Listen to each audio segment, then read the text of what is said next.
TNA Throwback 61, and it's time to review the February 24th Impact, which is the last Impact of this month. So let's quickly recap last week's show, which was pretty eventful and started out a lot of new angles.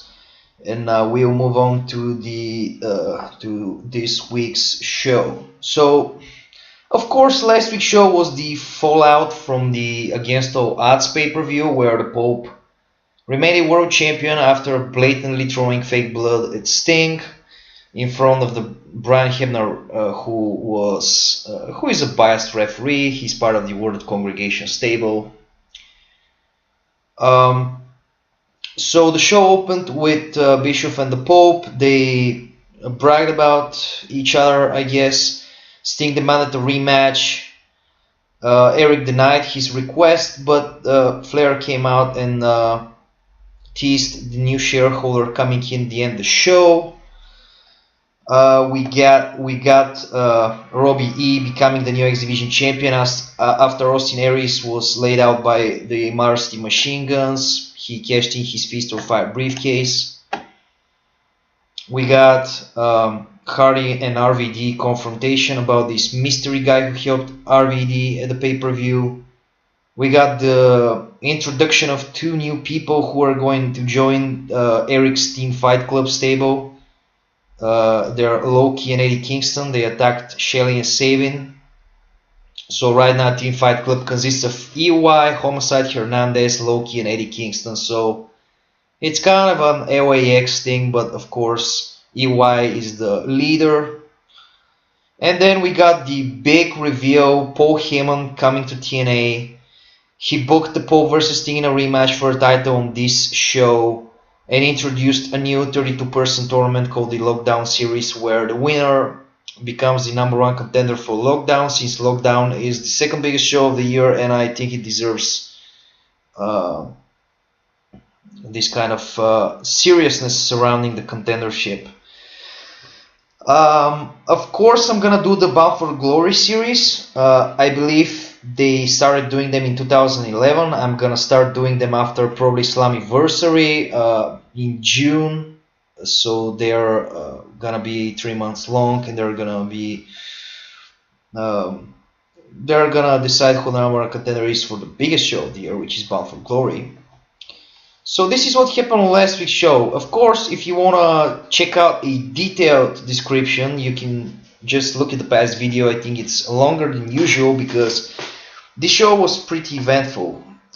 Nonetheless, so let's move on to the show we're gonna review in this video. It's the last show of February. So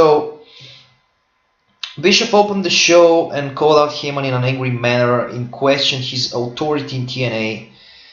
Basically, Bischoff was pretty pissed off about what happened last week. I guess the Flair teases were right all this time. So Heyman came out and confirmed he signed an exclusive deal with Dixie Carter as a majority shareholder in TNA, so he possesses some power at the moment. So for the purpose of the storyline, we can assume that Bischoff is, of course, still the GM. He's still retaining his position, but Heyman comes in and he can also make decisions. This is for right now.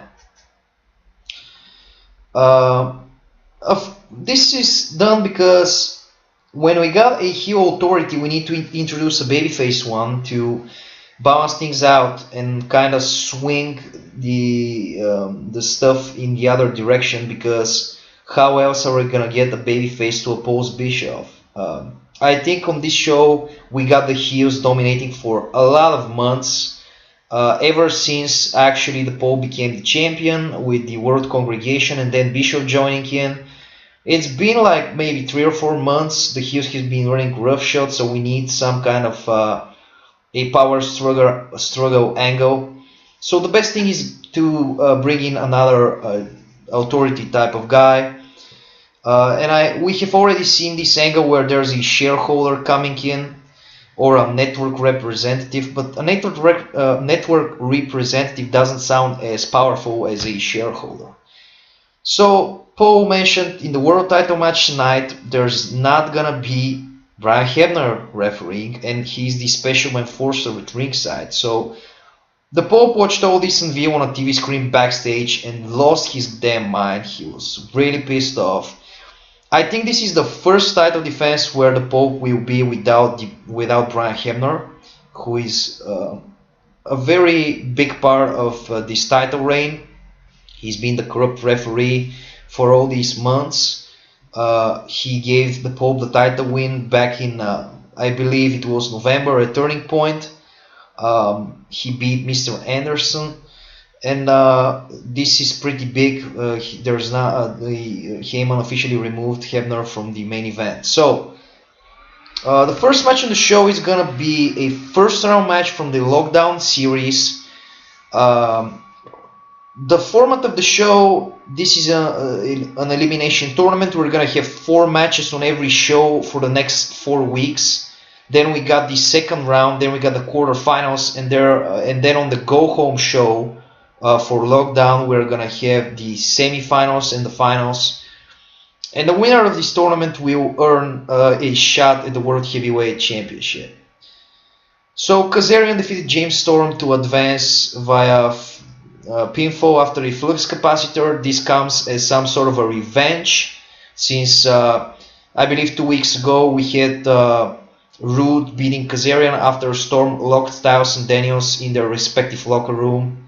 So Kazarian beats Storm here as kind of a revenge. Then we got an in-ring promo, Abyss and Gunner. They said they may have lost the world titles, but they got a rematch. So Gunner announced they will face Crimson and Joe in a Masters Bowl match at Victory Road. This is the rematch. Another match from the Lockdown series, Chris Daniels beat Homicide after Angel's Wings, so they're both advancing. Backstage, Anderson cut a promo admitting that Carlito was smart for pulling tricks to win, but their feud isn't over. Carlito beat Anderson the pay-per-view via putting his feet on the ropes for leverage. This is the first match of their feud. Then quickly to the back, where Harry is gonna be shown searching for RVD, but he's gonna be unable to find him at that point of time. Then we got the promised rematch. Jay Leto defeated Matt Morgan via DQ when Morgan refused to follow referee's rules. So basically, there's the referee's rules. Sometimes in the corner there's a 5 count or some sort of this. So Morgan is not gonna stop and he's gonna continue to assault Leto. The point of this is to get some heat back on Morgan and to show that